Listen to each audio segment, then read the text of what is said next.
ये मनुवादी मान सकते हैं तो सिर्फ वो कहते हैं लातों के भूत बातों से नहीं मानते, वही काम होगा। ये लातों के भूत हैं, ये बातों से मानने वाले नहीं, लेकिन हम संविधान को मानते हैं। इसलिए हम भी संविधान को मानते हुए इंतजार कर रहे हैं भाई आज का दिन हमारा है और आज का दिन तुम्हारा है और कल का दिन हमारा हो। तो क्या धमकी दे रहे हो?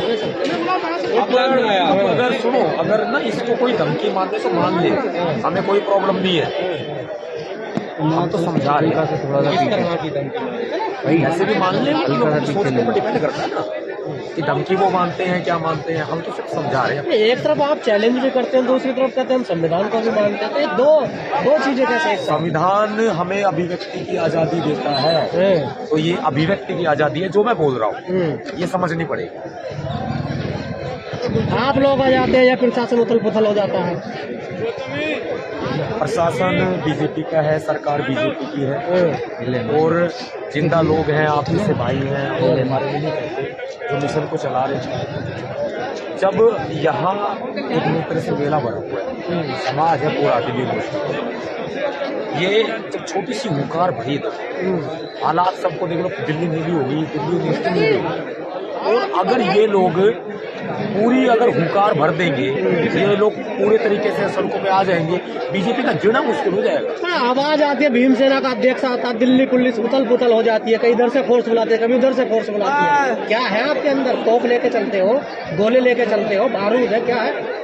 हम बाबा साहब डॉक्टर भीमराव अम्बेडकर जी का संविधान लेके चलते हैं, और हमारे सीने में दर्द है। जो दलित समाज को मारा जाता है, काटा जाता है, वो दर्द है, हम वो दर्द लेके चलते हैं। दिल्ली विश्वविद्यालय में आज तक इतनी फोर्स नहीं लगी जो आज है यहाँ लगी हुई। ये इलीगल है फोर्स लगाना, हम फोर्स से कम नहीं है। जिस दिन हम फोर्स वाली पे आएंगे तो दिल्ली पुलिस हो या फिर इनकी और अदर फोर्स हो, घर ही रह जाएंगे। हम मान रहे हैं, समझ रहे हैं कि भाई न्याय दो, आप लोग हमारी बात सुनो, और अगर इन्होंने बात नहीं सुनी, न्याय नहीं दिया, तो फिर हमें न्याय तो कोर्ट के रास्ते से मिलेगा ना आपको। देखिए कोर्ट में भी इनके लोग सम्मान करते हैं, कानून का हम सम्मान करते हैं, लेकिन उसका मतलब ये नहीं है कि कोई हमारे सम्मान को आँच करता रहेगा, ठेस पहुंचाता रहेगा और हम चुपचाप देखते रहेंगे। अरे 500 साल पुराना जब मंदिर मिल गया कोर्ट के रास्ते से, तो आपको भी मिल जाएगा। कोर्ट पे विश्वास रखते हैं ना। आरएसएस ने 100 साल संघर्ष किया है, जब उनको वो मंदिर मिला। हमारा रास्ता मंदिर का नहीं है। आप कहते हैं कोर्ट से न्याय मिलेगा, हमें कोर्ट खुद बनाना है अपना, हमें अदालत खुद बनना है, हमें अपनी सरकार खुद बनना है, हमें खुद अपनी तैयारी करनी है। इस लोकतंत्र की बैठना है। इस लोकतंत्र की व्यवस्था में आपको विश्वास नहीं है? लोकतांत्रिक व्यवस्था में विश्वास है, लेकिन लोकतांत्रिक व्यवस्था को हमें अपना अगर लोकतांत्रिक व्यवस्था पे कब्जा करना है, बात को समझो। हमें कब्जा चुनाव से करोगे, जबरदस्ती करोगे, हमला करके? देखो चुनाव पे कैसे करें? चुनाव ईवीएम मशीनें है ना, कैसे करें? चोर तो चोरी कर रहा है, हम तमाशा देख रहे हैं, भाई नहीं चलेगा ये तो। आप भी मानते हैं ईवीएम में चोरी होती है? मानते क्या, हम बिल्कुल मानते हैं, देखते हैं, एक्सपेरिमेंट होते हैं। आप एक बात बताओ, आपका मोबाइल हैक हो सकता है ना?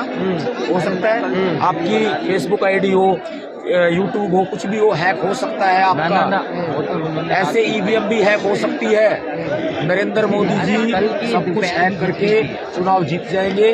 उन्होंने पहले ही ये घोषणा कर दी है कि वो चुनाव जीत चुके हैं, वो तैयार हैं। अच्छा सत्तार जी बताइए, देश में बड़ा खुशहाली का माहौल दिखाया जा रहा है, हर तरफ झंडे, दिवाली का माहौल है, तेरे राम राज्य आने वाला है, नारी सुरक्षा, नारी सशक्तिकरण की बात तो प्रधानमंत्री करते ही करते हैं। अब ऐसे में किसी बेटी को सड़क पर बैठना पड़ रहा है, उसके पीछे की वजह क्या है? क्या प्रधानमंत्री तक आवाज नहीं पहुंच रही, या फिर आप लोग उनकी भावनाएं नहीं समझ रहे प्रधानमंत्री की कि वो किस तरह से राम राज्य लाना चाहते हैं? प्रधानमंत्री नरेंद्र मोदी जी तक हमारी आवाज पहुंचती, लेकिन उनके दिमाग में वही व्यवस्था भरी है जो कि सदियों पुरानी व्यवस्था है, जिसे हम मनुवादी व्यवस्था कहते हैं। और ये मनुवादी व्यवस्था जो उनके दिमाग में, दिलो दिमाग में भरी हुई है, ये तभी निकलेगी जब हम लोग अपनी पूरी तैयारी के साथ में अम्बेडकरवाद को आगे बढ़ाएं। निकालना क्यों चाहते हैं? वो तो लाना चाहते हैं उस व्यवस्था को। वो चाहते हैं कि भाई जैसे पहले राम राज्य हुआ करता था सब खुशहाल, वैसे अब होंगे। राम राज्य में कोई खुशहाल नहीं था। मैं किसी धर्म का या भगवान का विरोधी नहीं हूँ, लेकिन राम राज्य में कोई खुशहाल नहीं था और यहाँ राम राज्य आ रहा है ना। देखो आप कैसा आ रहा है कि बच्चियाँ रो रही हैं, रेप हो रहे हैं, महिलाएं रो रही हैं, जगह जगह क्राइम हो रहे हैं, दलितों पे अत्याचार हो रहा है, शोषण हो रहा है। बीजेपी किस तरह से भ्रष्टाचार कर रही है, खुद तो ये भ्रष्टाचार करते हैं, औरों पे ईडी के छापेमारी करवाते हैं। तो आप उस संस्कृति को नहीं मानते जिस संस्कृति पर इन्हें गर्व है? वो चाहते हैं कि सदियों साल पुरानी संस्कृति दोबारा जिंदा हो रही है। देखो जो संस्कृति ये लोग जिंदा कर रहे हैं या जो संस्कृति की आप बात कर रहे हैं, वो संस्कृति हमारे खिलाफ। हमारी संस्कृति तथागत गौतम बुद्ध की और कहते हैं कि गुरु रविदास जी की, गुरु कबीरदास जी की संस्कृति है। तो हम उनकी संस्कृति को क्यों मानते हैं? उनकी संस्कृति को हमारे तो सबके हैं, इसमें किसी का कोई भेदभाव वो नहीं है। वो तो ये तक कह रहे हैं कि अगर राम नहीं करना चाहते, बोलना पड़ेगा राम जी सबके हो सकते हैं, हमारे नहीं हो सकते। क्यों नहीं हो सकते? आप इतिहास उठा के देखो, इतिहास को पढ़ो, आपको पता चलेगा कि संवेदनशील के बारे में यहाँ पर 295 धारा आई। पर बीजेपी के प्रवक्ता कह रहे हैं कि अगर बाबा साहब अम्बेडकर ये मानते हैं कि राम जी कोई भेदभाव से प्रेरित है, तो वो जो है कभी भी संविधान के पन्नों पर उनकी मूर्तियां नहीं छपवाते। बाबा साहब ने नहीं छपवाई है। आपको एक बात बता दूं, बाबा साहब ने संविधान में धर्मनिरपेक्षता का अधिकार दिया है। हर धर्म को भारत में रहने का, अपना प्रचार करने का, शांति से रहने का अधिकार है हर धर्म को।